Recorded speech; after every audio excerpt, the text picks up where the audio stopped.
The metallic rasp of the screen door always announced my arrival, a familiar sound that for 24 years had been the soundtrack to my obligations.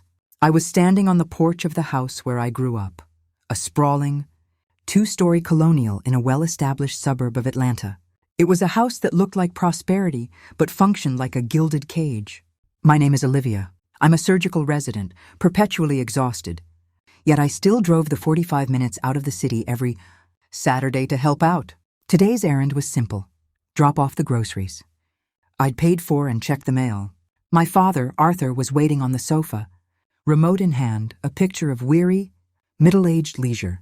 My mother, Denise, emerged from the kitchen, wiping her hands on an apron I recognized as one I'd bought her last Christmas. "You're late, sweetie," she said, her voice a practiced blend of mild disapproval and familial warmth. "The perishables will spoil." "Traffic was heavy, Mom," I replied, hoisting the bags onto the counter. "And they are all shelf-stable for a bit. Did you remember the organic free-range chicken cutlets? The ones for your father's diet?" "Yes, Mom. They were $32, by the way." She waved her hand dismissively. "It's for his health, Olivia. A small price. Did you check the mailbox? The bill for the new lawnmower should be in there. We need to get that paid before the grace period ends." I stiffened, a familiar coil of resentment tightening in my stomach. "I thought you and Dad had agreed to split that payment yourselves." "Oh, darling, your father's bonus didn't quite materialize the way he thought it would." She sighed, leaning in conspiratorially. "And you're doing so well now. The hospital pays you handsomely. It's a good investment for the house, and it's the family home after all." The family home, the mantra that excused every demand, every expense, every encroachment on my carefully constructed life. I dropped my keys on the counter, the small, sharp sound cutting through the air. "I'll get the mail." The truth was, I wasn't doing so well. The residency program paid a stipend that was barely keeping me afloat with my own city rent, student loan payments, and now the escalating cost of keeping the family house running. My parents, who had both retired early, my father citing stress, and my mother claiming she wanted to manage his recovery, had essentially outsourced their entire financial life to me. The mailbox held not only the lawnmower bill but also a glossy envelope from a local credit union. It was addressed to my father.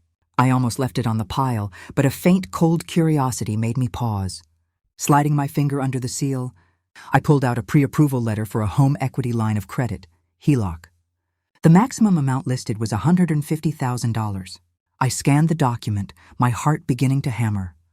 This house, their biggest asset, was paid off, a fact my parents frequently reminded me of, as if it were a monument to their sacrifice.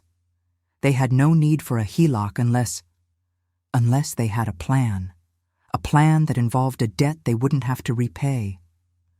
My hands shook, but I carefully folded the letter and put it back in the envelope.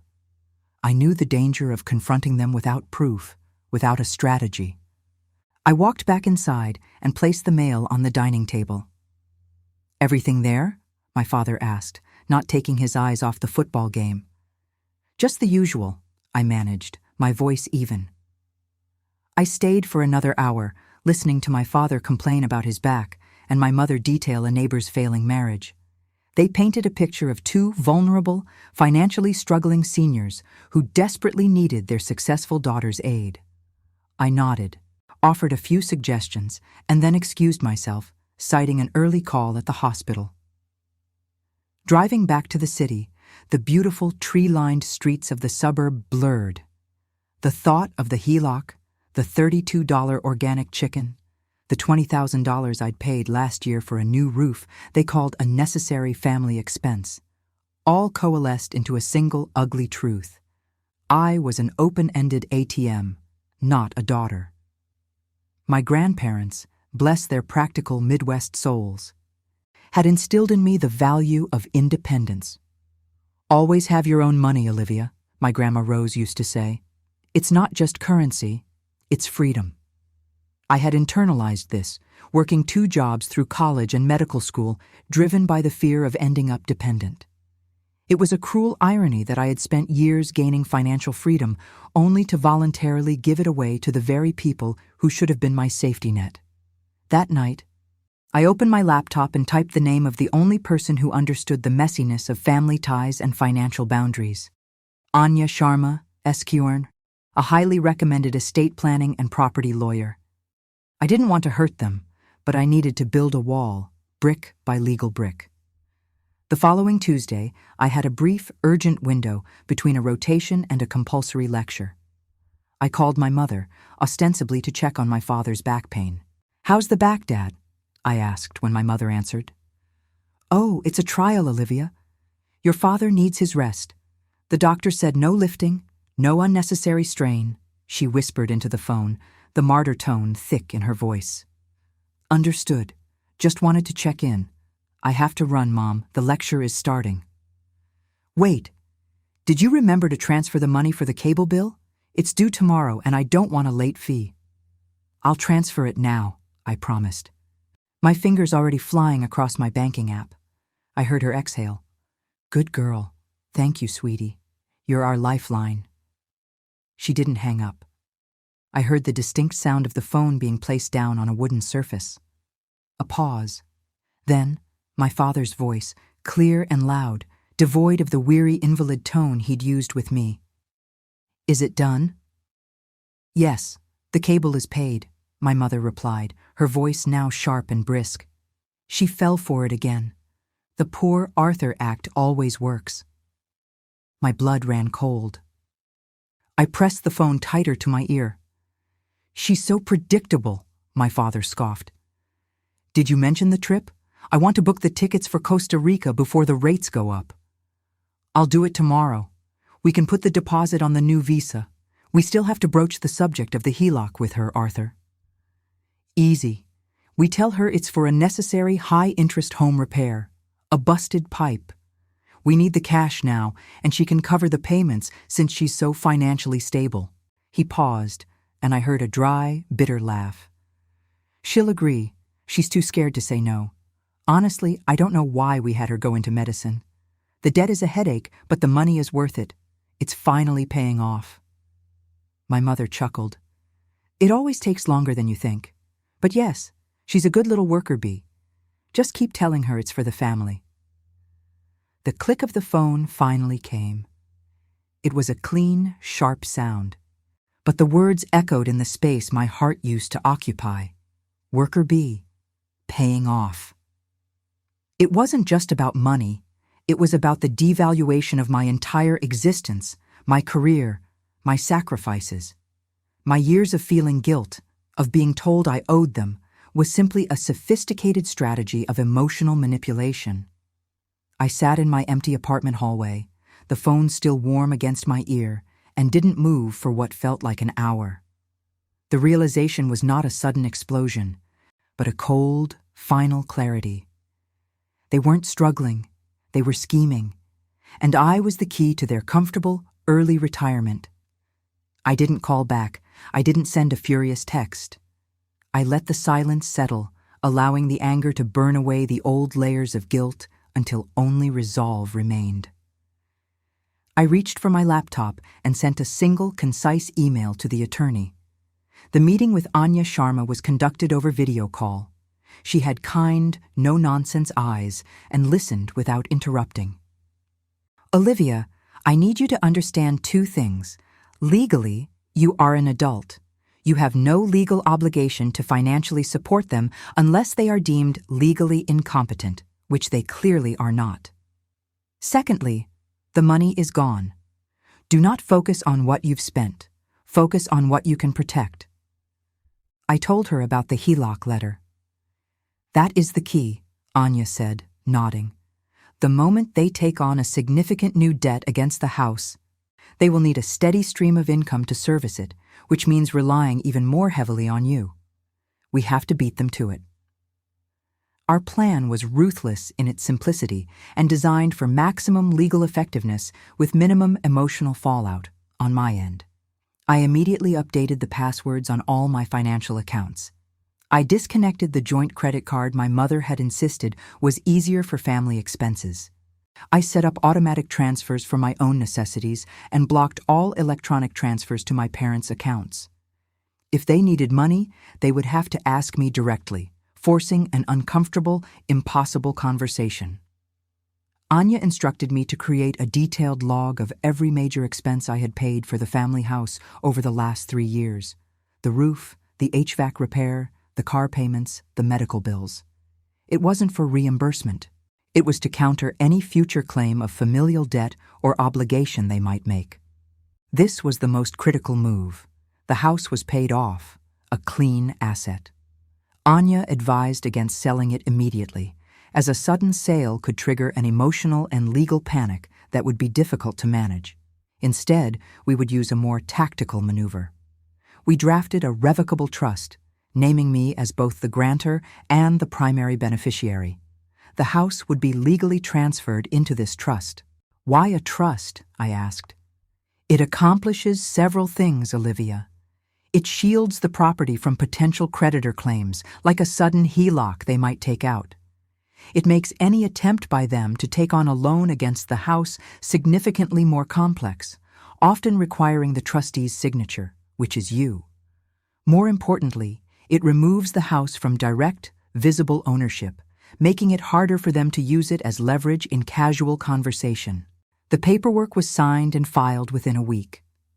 The house was still their residence, but its legal status had fundamentally changed. I purchased a new phone and a new number.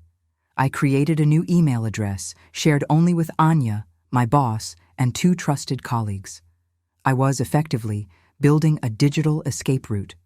I kept my old number active for one last critical communication. I gave my parents 2 weeks of silence. No calls, no texts, no Saturday visits. I claimed an intensive, all-consuming rotation that required me to be on-site 24 hours a day. The initial calls were measured and concerned. "Olivia, are you okay? We haven't heard from you. Your father is worried." Then they grew sharper. "The gardener needs to be paid. Where are you? Why haven't you transferred the money?" Then the panic set in. My father called 3 times in a row, his voice tight. "Olivia, I need to talk to you about the bank. You know what I mean. Call me back immediately." He had clearly hit the HELOC roadblock. I allowed one final voicemail to go through before the big move. It was from my mother. "I don't know what you think you are doing, but we have a major payment due. This house is a family investment, and you are failing to uphold your responsibility. You remember what we sacrificed, don't you? If you don't call back by 5 p.m., your father and I will drive to the hospital and speak to your chief resident. We will tell him about your negligence." That threat, the willingness to use my career as a weapon, was the last thread I needed to cut. I didn't call back. Instead, I sent a single, concise email to their old address from my old email, CCing Anya Sharma's legal office, Harold and Denise Thompson. "I am formally notifying you that as of date of trust filing, the property at address has been transferred into a revocable trust for protection and management. I am the sole trustee and beneficiary. Effective immediately, all previous financial arrangements are terminated. I will no longer be providing funds for groceries, utilities, maintenance, or any personal expenses. I have enclosed a final payment for this month's mortgage payment. Though the house is debt-free, this is a courtesy. Please note that no further payments will be made. Furthermore, any attempt to harass me, contact me at my workplace, or take out a loan, including a HELOC, against the property under false pretenses will be met with immediate legal action from my attorney. This decision was made after considerable reflection and is not up for discussion. Your residency is granted at my discretion. Do not contact me using my old number or email. All legal communication should be directed to Anya Sharma, Esquerner, whose details are below. Sincerely, Olivia Thompson." I hit send. Then I turned off the old phone and removed the SIM card. It felt like shedding a skin. For a week, the silence was total. Then came the barrage of texts to my old number, which I still monitored on a separate tablet. They were angry, pleading, accusatory. "This is unforgivable. You're leaving your parents destitute." You were always a cold child. Your grandmother would be ashamed. Give us the money for the cable or we'll report the house as vacant. Anya handled everything. When my father showed up at my old apartment, she had a legal assistant deliver a cease and desist letter outlining the property trust and my commitment to legal action. They backed down instantly. The fear of an attorney was a greater deterrent than the shame of emotional abuse. The house remained their residence, but it had become a liability they now had to manage, not an asset they could exploit. The HELOC plan failed, and they were forced to confront their own finances. 6 months later, I received a short email from my father via my work address. We've decided to sell the house. It's too much upkeep for us. We're moving to a small condo nearby. The closing date is next month. We just wanted to let you know. It was a strange, final admission of defeat. They couldn't manage the house without my money, and the trust made it impossible to mortgage for their retirement. They were downsizing. Not because they wanted to, but because they had to. A year later, I am still a surgical resident, still exhausted, but the exhaustion now feels earned. I moved into a sunlit, one-bedroom condo that is mine, paid for with my own money, protected by my own boundaries. I finally understand what my Grandma Rose meant. I have a new life, a new energy for my work, and a profound sense of peace. I didn't get an apology, and I didn't wait for one. Peace didn't come from my parents changing. It came from the realization that my worth was not tied to my ability to sacrifice for their comfort. I am Olivia. I am not a burden. I am not a worker bee. I am the woman who finally chose to stop funding someone else's dream and started building her own. If this story resonated with you, know that setting boundaries is not selfish. It is self-preservation. You are not alone.